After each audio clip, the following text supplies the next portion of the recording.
Welcome to the first lecture in our series on Bitcoin and cryptocurrencies. I want to start by introducing the four lecturers who are going to be speaking in the series. The first lecturer is Joseph Bonneau. He's a postdoctoral researcher in computer science at Princeton University. The second lecturer is me, Ed Felton. I'm a professor at Princeton in computer science and in the Woodrow Wilson School. The third lecturer is Arvind Narayanan. He's a computer science professor at Princeton. And fourth, our special guest lecturer is Andrew Miller. He's a PhD student in computer science at the University of Maryland. There will be 11 lectures in total. In this lecture, number one, we're going to do two things. First, we'll introduce some cryptographic primitives that turn out to be necessary for talking about cryptocurrencies. In particular, we'll talk about cryptographic hashes and digital signatures, and we'll talk about some of the ways in which those are used to build cryptocurrencies. And then at the end of the lecture, we'll start talking about cryptocurrencies, and I'll give some examples of simple cryptocurrencies that illustrate some of the design challenges that we need to deal with.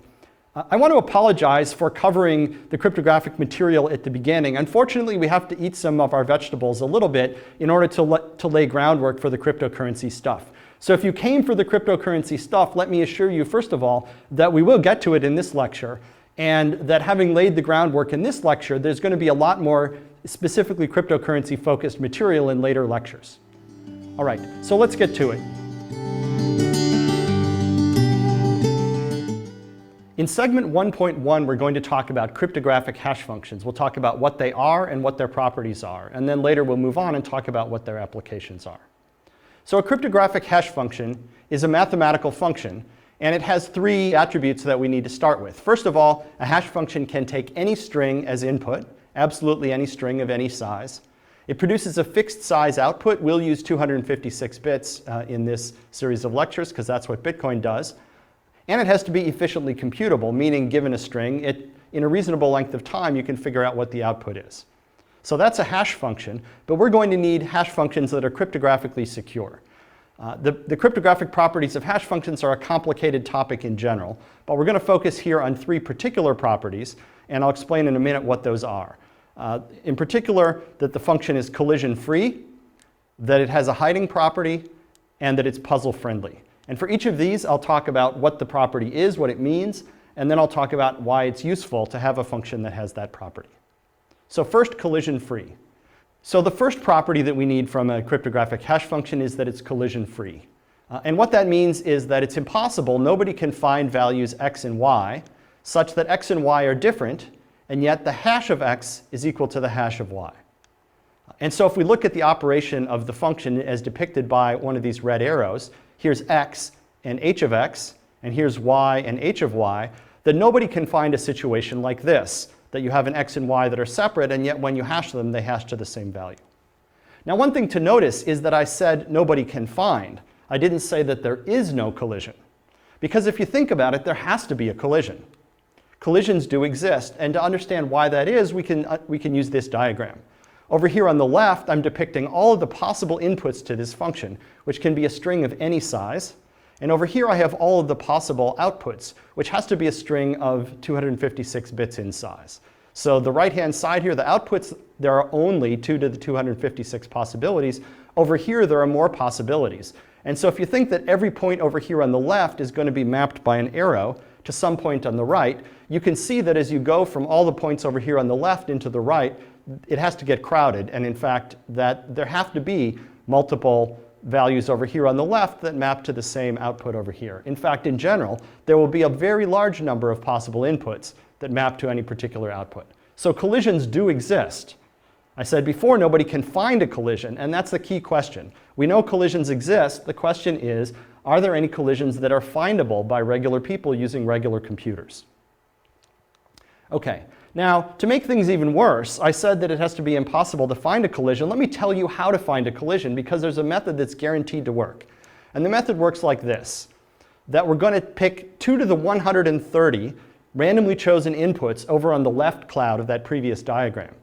And if we pick those 2 to the 130 randomly chosen inputs, it turns out there's a 99.8% chance that at least 2 of them are going to collide. And so this is a very simple method for finding a collision. It works no matter what the hash function is, but of course the problem is that this takes a very, very long time to do. you have to compute the hash function 2 to the 130 times.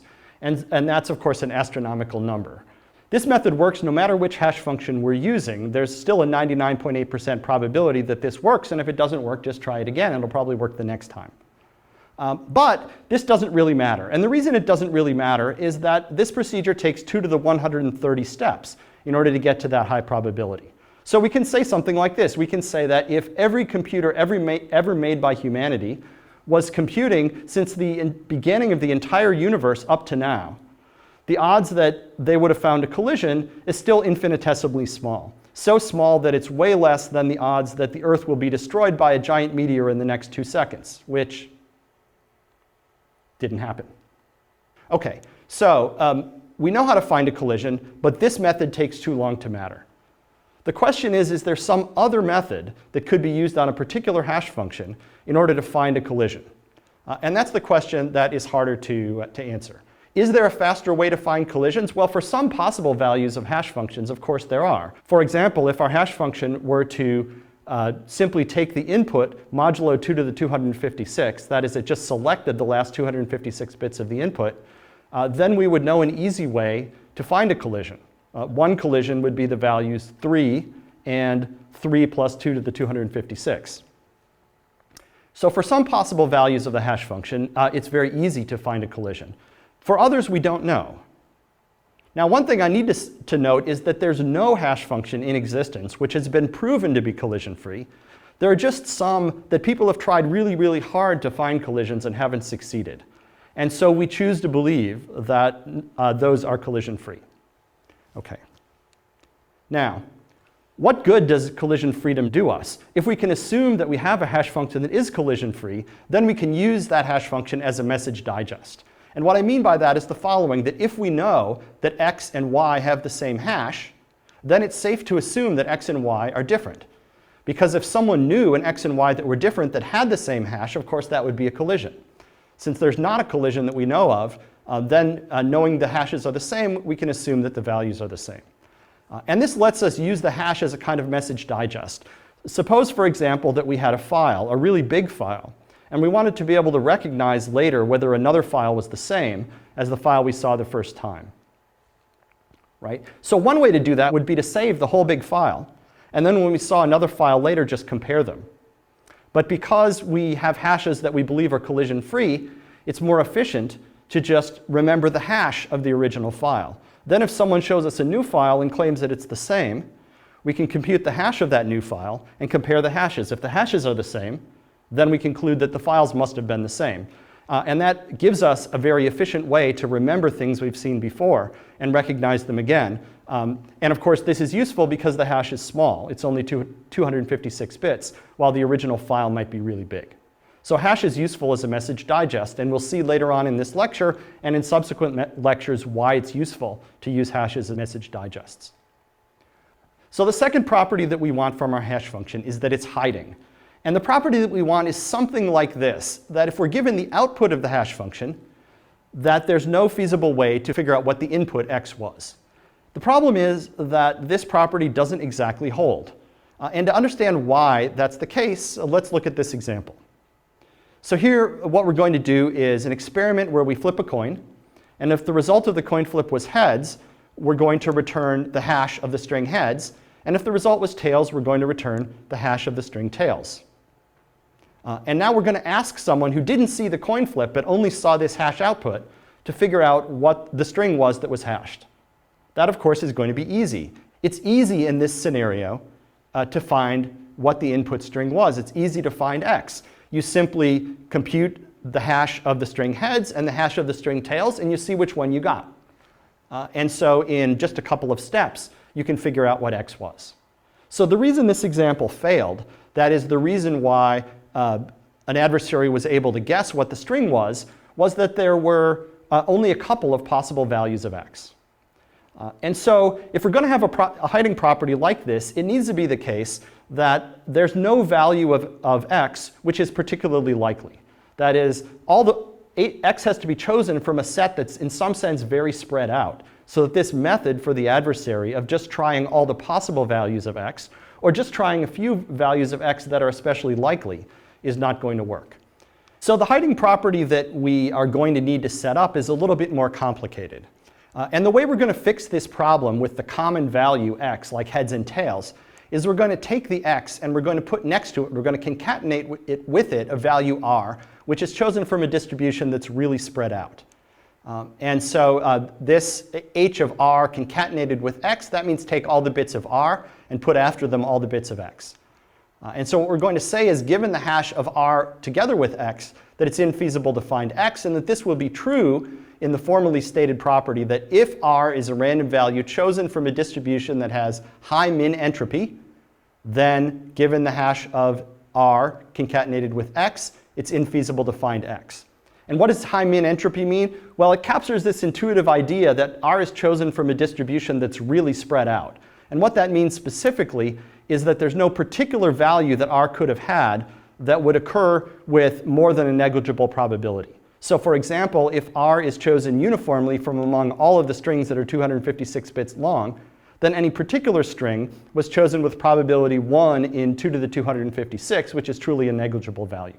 So as long as r was chosen that way, then the hash of r concatenated with x is going to hide x. And that's the hiding property that the hash function will be deemed to have. Okay, now let's look at an application of that hiding property.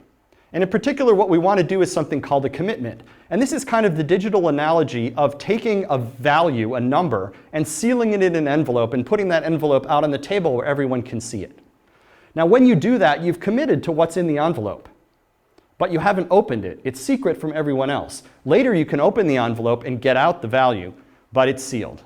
So commit to a value and reveal it later. We want to do that in a digital sense. So to be more specific about what is the API that we're going to provide here, the commitment API looks like this, that there are two things you can do. First, you can commit to a message, and that's going to return two values, a commitment and a key. Think of the commitment as the envelope that you're going to put on the table, and the key as a secret key for unlocking the envelope. Then later, you allow someone else to verify, given a commitment and given a key which you've told them in the meantime, and the message, they can verify that that commitment, key, and message really do go together, and this will return true or false. Okay, now to seal MSG in an envelope, what we do is we commit to the message, and that returns a commitment and a key, and then we publish the commitment. That's putting the envelope on the table. Now later, to open the envelope, what we're going to do is publish the key and the message that we committed to, and then anybody can use this verify call with the commitment that we published previously, the key and message that we just announced, to check the validity of our opening the envelope. Okay. And the property, of course, we want from this is that it behaves like sealing an envelope. And in particular, the two security properties are these. First, given COM, the commitment, the envelope on the table, that someone just looking at the envelope can't figure out what the message is. The second property is that it's binding, that when you commit to what's in the envelope, you can't change your mind later. That is, it's infeasible to find two different messages such that you can commit to one message and then later claim that you committed to another, and the whole thing will verify. Okay, so how do we know that these two properties hold? Well, first we need to talk about how we're going to actually implement commitments. And the way we're going to implement commitments is like this. That in order to commit to a value message, we're going to generate a random 256-bit value and call it the key. And then we're going to, as the commitment, return the hash of the key concatenated together with the message. And as the key value, we're going to return h of this key. And then later, to verify, someone is going to compute this same hash of the key they were given, concatenated with the message, and they're going to check whether that's equal to the commitment that they saw. Okay, so this is a way of using hash functions both in the commitment and in the verification. So now the security properties, if we go down to the security properties that were at the bottom of the previous slide, and we just plug in the definitions of how we're going to implement this here, that is, this used to say COM, given COM, infeasible to find message, we just plug in what COM is. COM is the hash of key concatenated with message. And similarly down here, this is what happens when we take what was written there before and plug in the definition of verify in COM. Okay, so now what these properties become, the first one is given h of key concatenated with message, it's infeasible to find message. Well, it turns out that that's exactly the hiding property that we talked about before. key was chosen as a random 256-bit value, and therefore the hiding property says that if we take the message and we put before it something that was chosen from a very spread out distribution, like I said, a random 256-bit value, then it's infeasible to find the message. So this is exactly the hiding property. And this one down here turns out to be exactly the collision-free property. So that if someone can find two messages which have the same hash like this, well, then they have an input value here and an input value there that are different, and yet those have the same hash. And so because of the two security properties we've talked about for hashes so far, this commitment scheme will work in the sense that it will have the necessary security properties. Okay, so that's the second security property of hashes, that they're hiding, and the application of that is commitments. The third security property we're going to need is that they're puzzle-friendly. And this is, again, a little bit more complicated, but let me just go through it a bit by bit. That for any possible output value y that you might want from the hash function, we're going to use y as an output value of the hash later, that if k is chosen from a distribution that has high min entropy, that is, k is chosen randomly from some set that's super spread out, then there's no way to find an x such that the hash of k and x is equal to y. So what this means is basically that if someone wants to target the hash function, if they want it to come out to some particular output value y, that if there's part of the input that is chosen in a suitably randomized way, that it's very difficult to find another value that hits exactly that target. So the application we're going to use of this is we're going to build a search puzzle. And what that means is we're going to build a mathematical problem which requires searching a very large space in order to find the solution, and where there's no shortcuts, a way to find a good solution other than searching that large space. That's a search puzzle. To be more specific, the idea is that if we're given a puzzle ID, which is chosen from some high min entropy distribution, that is some very spread out probability distribution, and we're given a target set y, which someone wants to make the hash function fall into, then we want to try to find a solution x, so that if we hash the puzzle ID together with the solution x, we get a result that's in the set y. So the idea is y is a target range or set of hash results that we want.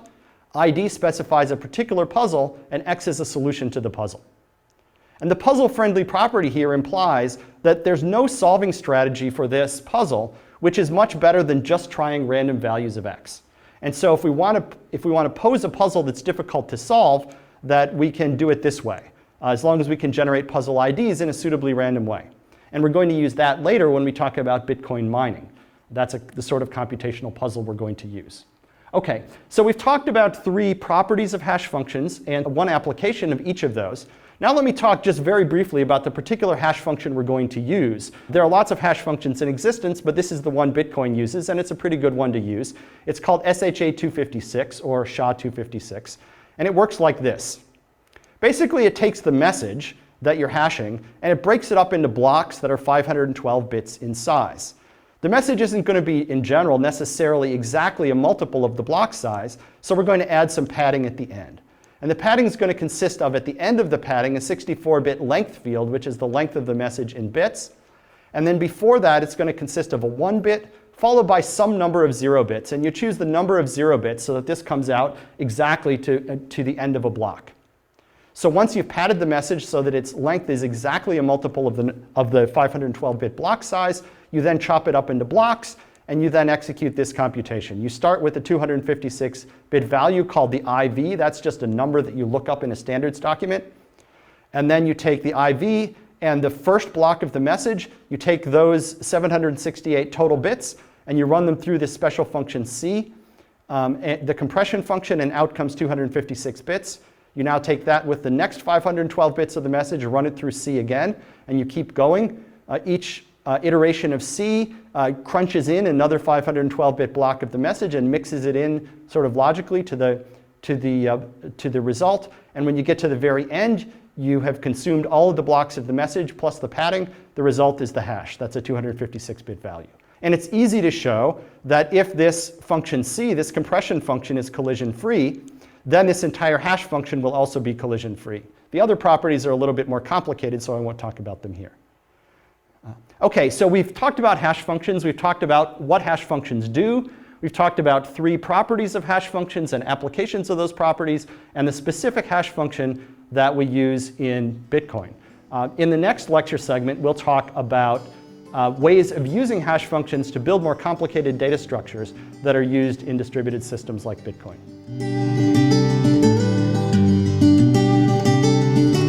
In section 1.2, we're going to talk about hash pointers and their application. A hash pointer is a kind of data structure that turns out to be used a lot in the systems that we're talking about. And a hash pointer is basically a simple thing that we're going to take a pointer to where some information is stored, and we're going to, together with that pointer, store a cryptographic hash of the information.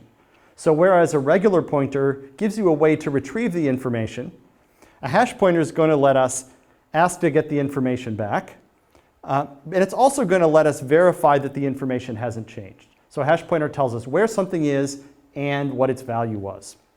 Okay, and we're going to draw a hash pointer in diagrams like this. That we're going to have h of, and then an arrow that points to something.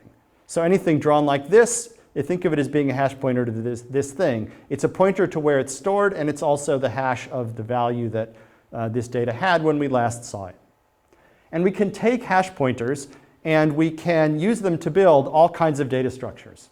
So a key idea here, take any data structure, a linked list, a binary search tree, or something like that, and implement it with hash pointers instead of pointers as we normally would. For example, here's a linked list that we've built with hash pointers. And this is a data structure that we're going to call a blockchain. So just like a regular linked list where you have a series of blocks, and each block has data, as well as a pointer to the previous block in the list, here the previous block pointer will be replaced with a hash pointer. So it says where it is and what the value of this entire previous block was. And we're going to remember the head of the list like this, just as a regular hash pointer. Okay. And a use case for this, for a blockchain like this, is a tamper-evident log. That is, if we want to build a log data structure that stores a bunch of data so that we can add data onto the end of the log, but if somebody goes later and messes with data that is earlier in the log, we're going to detect it. That's what the tamper evidence means. So to understand why a blockchain gives us this tamper evident property, let's ask what happens if an adversary wants to go back and tamper with data later that's in the middle of the chain. Okay, so let's assume that an adversary wants to tamper with this block down here. He wants to change the data here, and he wants to do it in such a way that we, the holders of the hash pointer at the head here, won't be able to detect it. All right, so the adversary changed the contents of this block, and therefore the hash here, which is a hash of this entire block, is not going to match up. Because the hash function is collision-free, it must be the case that the hash of this block is now different. And so we could detect the inconsistency between this data and the hash pointer that we remembered before. Or we could do that unless the adversary also tampers with the hash pointer. If he tampers with this hash pointer, then he makes these two match up. But now he's changed the content of this block. And what that means is that when we come back later and hash the contents of this block, it's not going to match the hash that we remembered before because the contents of the block has changed. And so we're going to detect the inconsistency between the contents of this block and this hash, unless the adversary also tampers with the block over here on the right. But now when he does that, the hash of this block is not going to match the hash that we remembered up here and the hash that we're holding on to. And this the adversary can't tamper with because this is the value that we remembered as being the head of the list. And so the upshot of this is that if the adversary wants to tamper with data anywhere in this entire chain, in order to keep the story consistent, he's going to have to tamper with the hash pointers all the way back to the beginning, and he's ultimately going to run into a roadblock because he won't be able to tamper with the head of the list. And so what this means is that just by remembering this hash pointer, we've essentially remembered a kind of hash, a tamper-evident hash of the entire list all the way back to the beginning. And so we can build a blockchain like this containing as many blocks as we want, going back to some special block at the beginning of the list, which we might call the genesis block. And that's a tamper-evident log built out of a blockchain. Now, another useful data structure that we can build using hash pointers is a binary tree. We can build a binary tree with hash pointers, and this is called, in the jargon, a Merkle tree, after Ralph Merkle, who invented it. And the idea is this. Suppose we have a bunch of data blocks, which we'll draw across the bottom down here. We're going to take pairs, consecutive pairs of these data blocks, and for these two data blocks, we're going to build a data structure here that has two hash pointers, one to each of these blocks. And similarly all the way across. We'll then go another level up, and this block here will contain a hash pointer of these two children down here, and so on all the way back up to the root of the tree. And then just like before, we're going to remember just the hash pointer up here at the head of the tree. And we can then, if we want, traverse down through the hash pointers to any point in the list, and we can make sure that the data hasn't been tampered with. Because just like I showed you with the blockchain, if an adversary tampers with some block down here at the bottom with the data, that will cause the hash pointer that's one level up to not match, so he'll have to tamper with that, and therefore he'll have to tamper with the hash pointer one level up from there, and therefore he'll have to tamper with the hash pointer one level up from there, and eventually he'll get up to the top where he won't be able to tamper with the hash pointer that we've remembered. So again, any attempt to tamper with any piece of data across the bottom will be insured against by just remembering the hash pointer at the top. Now, another nice feature about Merkle trees is that unlike the blockchain that we built before, that if someone wants to prove to us that a particular data block is a member of this Merkle tree, all they need to show us is this amount of data. So if we remember just the root, and someone wants to convince us that this block is in the Merkle tree, they need to show us this block, and we can verify that the hash matches up. And then they need to show us this block, and we can verify that the hash of this matches that. They can show us this block, we verify that the hash of this block matches this hash pointer, and then they show us the data. And just by verifying the hashes up to the root, we can verify that this data block was in the Merkle tree. So that takes about log n items that we need to be shown, and it takes about log n time for us to verify it. And so with a very large number of data blocks in the Merkle tree, we can still prove membership in a relatively short time. Okay, so Merkle trees have various advantages. One advantage, of course, is the tree holds many items, but we just need to remember the one root hash, which is only 256 bits. We can verify membership in a Merkle tree in logarithmic time and logarithmic space. That's nice. And there's a variant which is a sorted Merkle tree. That's just a Merkle tree where we take the blocks at the bottom and we sort them into some order, say alphabetical, lexicographic order, or numerical order, or some order that we agree on.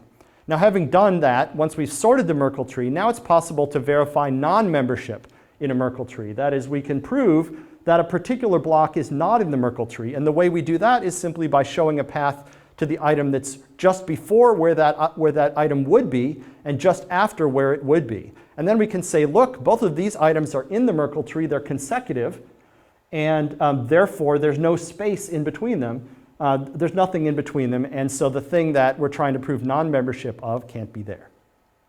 All right, so a Merkle tree is a binary search tree built with hash pointers. We can do logarithmic time membership proofs, non-membership proofs if we sort the tree, and it's very efficient. More generally, it turns out that we can use hash pointers in any pointer-based data structure, as long as the data structure doesn't have cycles. If there are cycles in the data structure, then we won't be able to make all the hashes match up. If you think about it, in an acyclic data structure, we can sort of start near the leaves or near the things that don't have any pointers coming out of them, compute the hashes of those, and then work our way back sort of toward the beginning. But in a structure with cycles, there's no end that we can start with and compute back from. So, for example, a directed acyclic graph out of hash pointers, and we'll be able to verify membership in that DAG very efficiently, and it will be easy to compute. So this is a general trick that you'll see over and over throughout the distributed data structures and throughout the algorithms that we talk about later in this lecture and in subsequent lectures.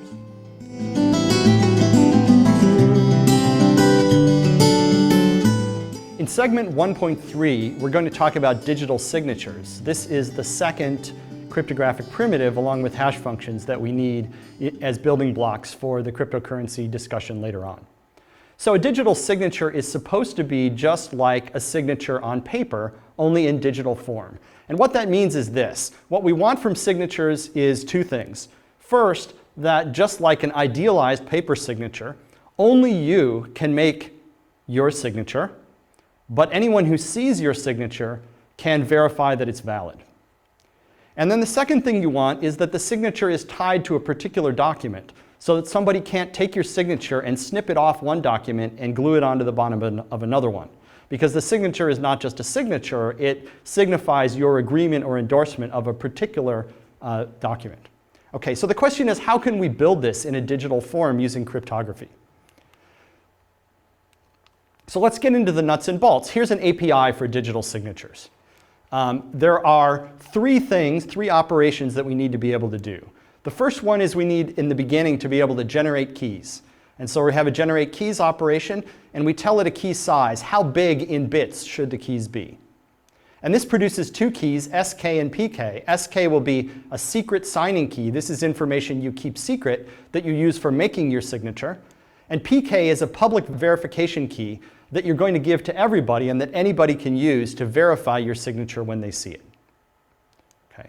The second operation is the sign operation. So the sign operation, you take your secret signing key and you take some message that you want to put your signature on, and it returns SIG, which is a signature. It's just some string of bits that represents your signature. And then the third operation is a verify that takes something that claims to be a valid signature and verifies that it's correct. It takes the public key of the signer, it takes the message that the signature is supposedly on, and it takes the supposed signature. And it just says yes or no, is this a valid signature? Okay, so these three operations, these three algorithms constitute a signature scheme. And I'll note that the first two can be randomized algorithms. The verification won't be, it will always be deterministic. And in fact, if you think about it, generate keys had better be randomized because it ought to be generating different keys for different people. Okay, so the requirements for the signatures at a slightly more technical level are the following two requirements. First of all, that if a signature is, that valid signatures will verify. If a signature is valid, that is, if I sign a message with SK, with my secret key, that if someone then later tries to validate that using my public key and the same message, that will validate correctly.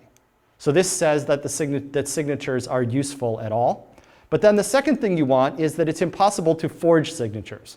That is, an adversary who knows your public key, who knows your verification key, and gets to see signatures on some other messages, can't forge your signature on some message that he wants to forge it on. And in order to explain this property in a little bit more detail, it's normally formulated in terms of a sort of game that we play with an adversary. So the game, I'll depict it here with this diagram. So over here on the left, you have the challenger, who's a TV judge, and the challenger is going to test a claim by an attacker. The attacker claims that he can forge signatures, and we're going to test that claim, and the judge will pass judgment on it. The attacker here, this guy is actually Whit Diffie, who is one of the inventors of digital signatures, of the concept of digital signatures, and a distinguished cryptographer, so I thought I'd let him play the attacker role here. Okay, so the game works like this. The first thing we do is we use generate keys to generate a secret key, a secret signing key, and a public verification key that match up. Now we give the secret key to the challenger, to the judge, and we give the public key to both parties, both to the challenger and to the attacker. So the attacker only knows information that's public. He only knows the public key. And his mission is going to be to try to forge a message. The challenger knows the secret key, so he can make signatures. Right? Now, if you think about a real-life application, and a real-life attacker would be able to see valid signatures from their would-be victim on a number of different documents. And maybe the attacker could even manipulate the victim into signing innocuous-looking documents, if that's useful to the attacker. So in our game, we're going to allow the attacker to get signatures on some documents of his choice. And we see that in the diagram like this. The attacker is going to send over a message M0 to the challenger, and the challenger is going to sign that message and send the signature back. The attacker can look at that, scratch his head a little bit, and send over another message, M1. The challenger will sign that. And we do that for as long as the attacker wants. The attacker can send over any sequence of messages he wants and get signatures on them. Once the attacker is satisfied that he's seen enough signatures, and we're going to let him see only a plausible number, then he's going to pick some message M that he wants to forge a signature on, and he's going to try to forge a signature. And of course, there's a rule that says that this M, this message that he's trying to forge a signature on, isn't one of the messages that he's already seen. Because it would be really easy for him to send over a valid signature on M0. I mean, we sent him a valid signature on M0 earlier. So he's going to pick some other message that he hasn't seen a signature for already, and he's going to send over what he claims is a signature on that message. And then the question is, can he succeed? So the challenger is going to run the verify algorithm, use the public verification key and on that message and the signature that the attacker provided, and is going to check whether it verifies. And if it does verify, if this returns true, then the attacker wins. The attacker has forged a message. And so this game is what we use to define what it means for a digital signature scheme to have the unforgeability property. And if we want to get really precise, what we say is that the attacker's probability of winning this game is negligible, and that that's true no matter what algorithm the attacker is using. In other words, we're going to say that the signature scheme is unforgeable if, no matter what algorithm the attacker is using, the attacker has only a negligible chance of successfully forging a message. And if we have that property together with the much easier property that valid messages verify, then we have a digital signature scheme that is suitable. Okay. Now, there's a bunch of practical things that we need to do to turn that algorithmic idea into a more practically implementable signature mechanism. For example, the algorithms we talk about are randomized, at least some of them will be, and so we need a good source of randomness. And the importance of this really can't be underestimated. Bad randomness will sink you, your algorithm will be insecure. And I'll just point out here that attacks on the source of randomness are a favorite trick of intelligence agencies, and those are the people who know what kinds of attacks are likely to be successful. In practice, there's a limit on the message size that you're able to sign because real schemes are going to operate on bit strings of limited length. The fix to that is simply to use the hash of the message rather than the message itself. That way the message can be really big, but the hash will be only 256 bits. And because hash functions are collision-free, it's safe to use the hash of the message as the input to the digital signature scheme rather than the message. And by the way, a fun trick, which we'll see used later, is that you can sign a hash pointer. And if you sign a hash pointer, then the signature covers or protects the whole structure, not just the hash pointer itself, but everything it points to and everything it points to. For example, if you were to sign the hash pointer that was at the end of a blockchain, the result is that you would effectively be digitally signing the entire contents of that blockchain. That's a useful trick that we'll see used later. Okay, now let's get into the nuts and bolts. Bitcoin uses a particular digital signature scheme that's called ECDSA. That's the elliptic curve digital signature algorithm, and it's a US government standard. And we won't go into all the details of how ECDSA works. It relies on some extremely hairy math. And trust me, you don't want to see all the details of how that works. You can look it up if you're interested. So we'll skip that. One thing I'll note, though, is with ECDSA, good randomness. I said this before, but I'll say it again because it's really essential. Good randomness is especially essential with ECDSA. If you use bad randomness in generating keys or even in signing, you probably leaked your private key. It stands to reason that if you use bad randomness in generating a key, that the key that you generate is maybe not secure. But it's a quirk of ECDSA that even if you use bad randomness just in making a signature using your perfectly good key, that also will leak your private key, and then it's game over. So we need to be especially careful about this in practice. This is a common mistake. So that completes the discussion of digital signatures as a cryptographic primitive.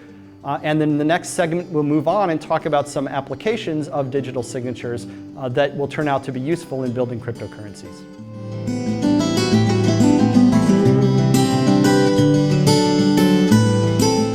In segment 1.4, we'll move on, having covered digital signatures, and talk about a nice trick that we can use that goes along with digital signatures.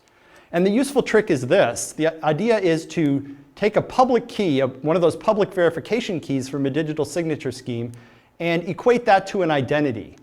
That is an identity of a person or an actor in a system. So if you see a signature that verifies correctly, that is, if you see a signature such that you can verify with someone's public key that that is a signature on a particular message, then you can think of that as that public key saying the message. You can literally think of a public key as kind of like an actor or a party in a system, and that they can make statements by signing those statements. And so if you think in that mindset, then this public key is like an identity. It's an actor who can do stuff in the system. And if you think about it then, for someone to speak for PK, that is for someone to be able to make statements that will be seen as coming out of PK's mouth, you have to know the matching secret key, SK. And so if you know the secret key that corresponds to the public key, PK, then you can sign messages with that secret key. And what you're doing essentially is making statements on behalf of that public key. And that means that there is an identity in the system which only you can speak for. And of course, that's what you want an identity to be. Something that one person can speak for or on behalf of that everybody can see. All right. So if we're going to treat public keys as identities, one of the consequences of that is that you can make a new identity whenever you want. If you want to make a new identity, you just do this. You create a new random key pair, SK and PK, by doing the generate keys operation in our digital signature scheme.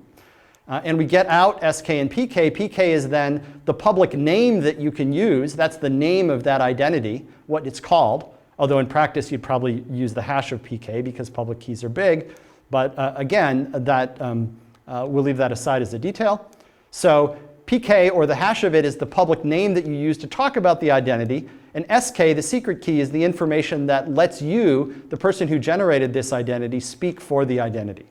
You control the identity because only you know the secret key. And if you generated this in such a way that the public key PK looks random, then nobody needs to know who you are. You can generate a fresh identity that looks random, that looks like a face in the crowd, that only you can control. This brings us to the idea of decentralized identity management. That rather than having a central place that you have to go in order to register as a user in a system, you don't need to get a username, you don't need to inform someone that you're going to be using a particular name. If you want a new identity, just make one. Anybody can make a new identity at any time, and you can make as many as you want. If you prefer to be known by 5 different names, no problem, just make 5 identities. If you want to be somewhat anonymous for a while, you can make a new identity, use it just for a little while, then throw it away. All of these things are possible with decentralized identity management, and there's no central point of control, so that you don't have to have anyone who's in charge of it. The system operates in an entirely decentralized way. And this is the way Bitcoin, in fact, does identity. These identities are called addresses in Bitcoin jargon. And so you'll hear the term address used in talking about Bitcoin and cryptocurrencies. But what that really is just a public key or a hash of a public key. It's an identity that someone made up out of thin air as part of this decentralized identity management scheme. Now, the obvious question that arises when you're talking about decentralized identity management and people making up these identities is, how private is this? And the answer is, it's complicated. On the one hand, the addresses that are made up this way are not connected to your real-world identity. You can execute a randomized algorithm. It will make some kind of PK that looks kind of random, and nothing exists initially to connect that to who you are. You can do that in the privacy of your own home. So that's good news if you want to be able to act privately. But the bad news if you want to act privately is that if that address, if that identity is making a series of statements over time, if it's engaging in a series of acts over time, that people can see that whoever this is has done a certain series of actions. And they can start to connect the dots. Gee, this person is acting a lot like Joe. Maybe this person is Joe. And so an observer can link together these things over time and make inferences.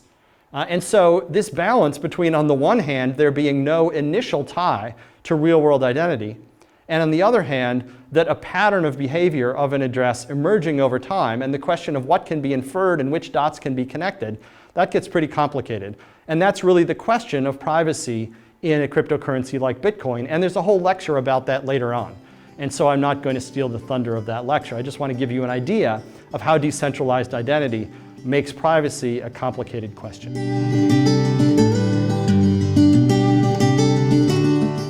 In segment 1.5, we're going to move from talking about cryptography, and we're going to move on to cryptocurrencies.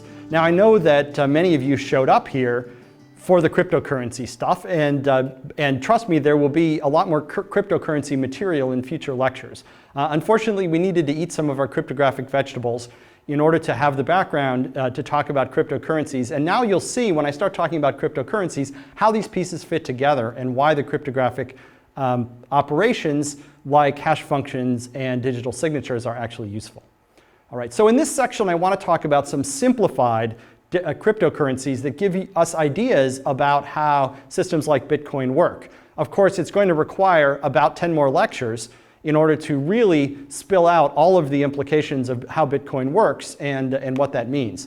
But let me talk about some very simple cryptocurrencies to get the discussion started.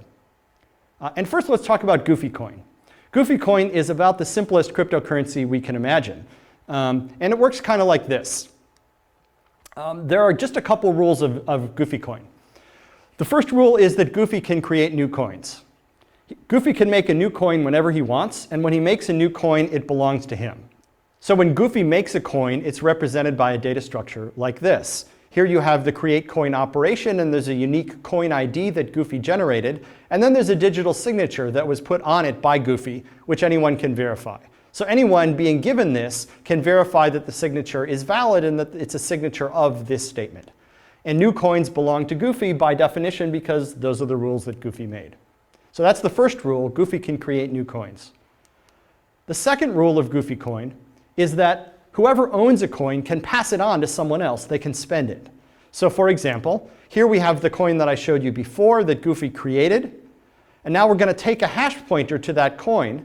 And then we're going to create a statement. Goofy's going to make a statement that says, pay this to Alice. Alice is being named by a public key here. Pay to public key Alice the coin that's represented by this hash pointer. And this is also signed by Goofy. Now, Goofy is the one who owned that coin, and so Goofy has to sign any transaction that spends the coin.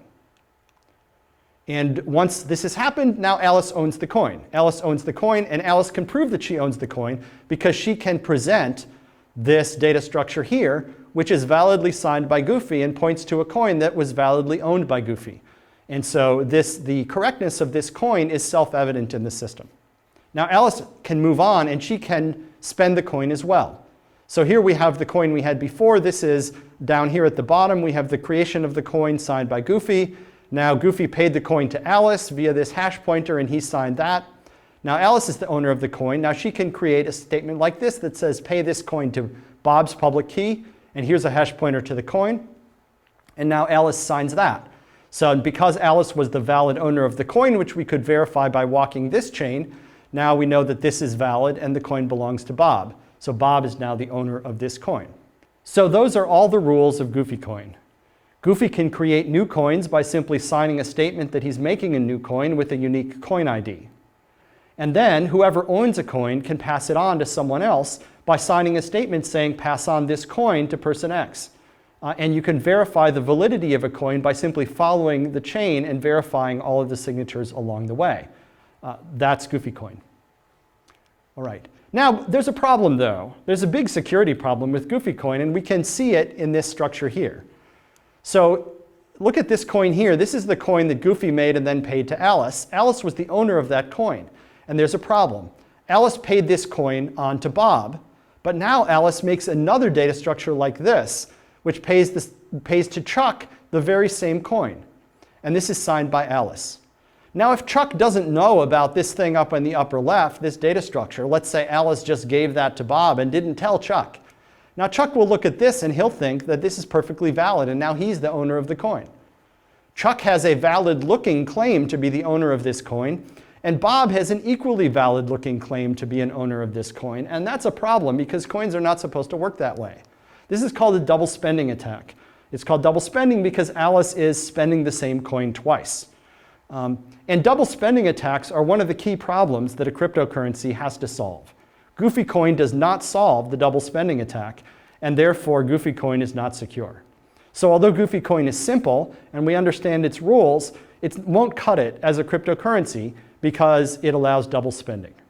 So in order to build a cryptocurrency that is going to be workable, we need to have some solution to the double spending problem. And indeed, the double spending problem is the main design challenge that we face in designing a cryptocurrency. So we need to somehow improve on Goofy coin. And we'll do that by designing another coin, which I'll call Scrooge coin. Scrooge coin is going to be rather like Goofy coin, except it will solve the double spending problem in a particular way. And this coin was created by Scrooge. Okay, so this is a little bit more complicated in terms of data structures, but here's one of the key ideas, that Scrooge is going to publish a history of all the transactions that have happened. This will be a blockchain, that data structure we talked about before, and it will be digitally signed by Scrooge. So anyone can, and it looks like this, of course. It's a series of blocks, data blocks. Each block will have one transaction in it. This block has the transaction with transaction ID number 73. And it has the contents of this transaction, and then there's a hash pointer to the previous block in the history. Okay, and then Scrooge will take the hash pointer, which represents this entire structure, and he'll digitally sign it and publish it. Now anybody can verify that Scrooge really did sign this hash pointer, and then they can follow this chain all the way back and see what is the entire history of all the transactions in the history of Scrooge coin as endorsed by Scrooge. Okay. Now I said here that we put one transaction in each block. We do that for simplicity of explanation, but in practice, as an optimization, we'd really put multiple transactions into the same block, as Bitcoin does. So you can bear in mind as I talk about Scrooge coin that that's the way we'd really do it in practice. So Scrooge publishes this history. What does the history do?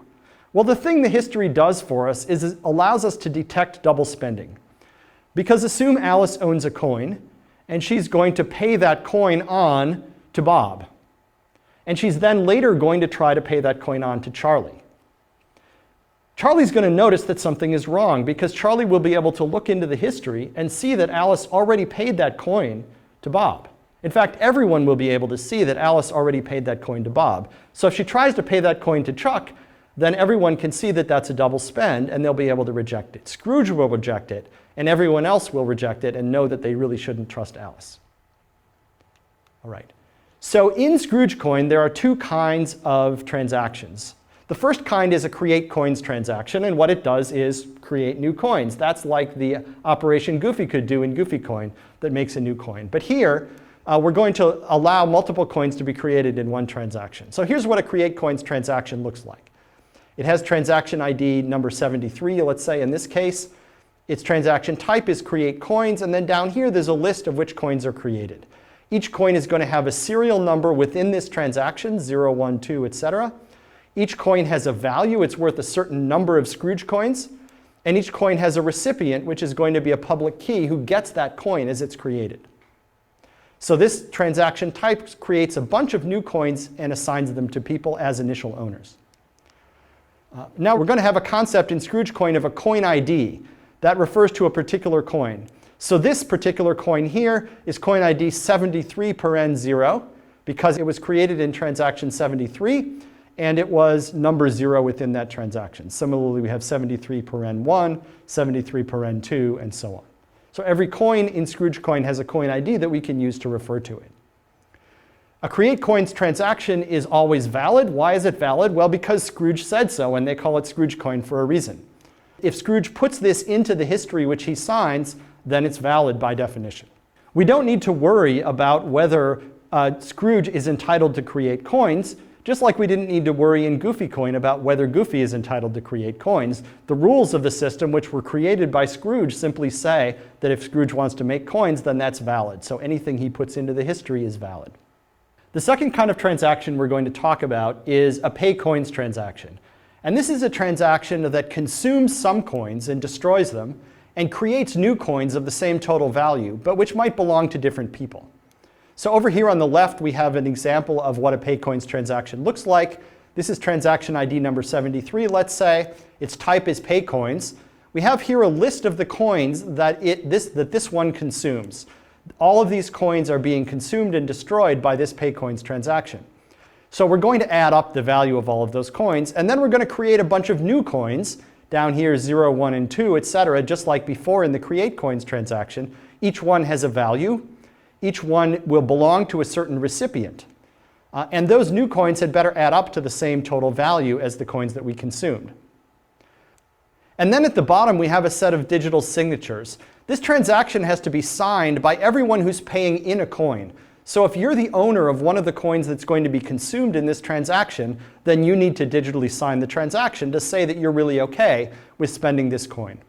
The rules of Scrooge coins say that a PayCoins transaction is valid if 4 things are true. First, if the consumed coins are valid, that is, they really were created in previous transactions. Second, that the consumed coins were not already consumed in some previous transaction. That is, that this is not a double spend. Third, that the total value of the coins that come out of this transaction is equal to the total value of the coins that went in. And finally, that the transaction is validly signed by the owners of all of the consumed coins. If all of those things are true, then this PayCoins transaction is valid. Scrooge will accept it. He'll write it into the history, into the blockchain, and everyone will see that this transaction has happened. One thing to note about this scheme is that coins are immutable. Coins are never changed, they're never subdivided, they're never combined. All they are is created once in one transaction and then later consumed in some other transaction. But you can get the same effect as being able to subdivide or pay on or combine coins by using transactions. For example, if you want to subdivide a coin, you can just create a new transaction that consumes that one coin and then produces 2 new coins of the same total value. And if you want, you can give those 2 new coins back to yourself. That's a way that you can subdivide a coin that you own. Similarly, you can combine coins or you can pay on a coin, in effect, by just creating a chain of transactions, each of which pass that value on in the form of a new coin to someone else. So although coins are immutable in this system, it has all of the flexibility of a system that didn't have immutable coins. Okay, now we come to the core problem with Scrooge coin. Scrooge coin will work. People can see which coins are valid. It prevents double spending because everyone can look into the blockchain and see that all of the transactions are valid and that every coin is consumed only once. But the problem is Scrooge. Scrooge thinks this is fine, right? Scrooge says, don't worry, I'm honest. But the fact is, if Scrooge starts misbehaving, then we're going to have a problem. Or if Scrooge just gets bored of the whole Scrooge coin scheme and stops doing the things that he's supposed to do, then the system won't operate anymore. And so the problem we have here is centralization. That although Scrooge is happy with this system, we as users of it might not be. So the central technical challenge that we need to solve in order to improve on Scrooge coin is, can we de-Scroogify the system? That is, can we get rid of that centralized Scrooge figure? Can we have a cryptocurrency that operates like Scrooge coin in many ways, but doesn't have any central trusted authority? In order to do that, we're going to need to figure out how to provide the services that Scrooge provides, but do it in a decentralized way, in a way in which no particular party is particularly trusted. That means we're going to need to figure out how everyone can agree upon a single published blockchain that is the agreed upon history of which transactions have happened. We need to figure out how people can agree which transactions are valid and which transactions have actually occurred. And we need to figure out how we can assign IDs to things in a decentralized way. If we can solve all of those problems, then we can build a currency that is very much like Bitcoin, which is like Scrooge coin, but without a centralized party. But in order to do that, it's going to take a few more lectures, and we hope you'll stick around and watch them. Thanks.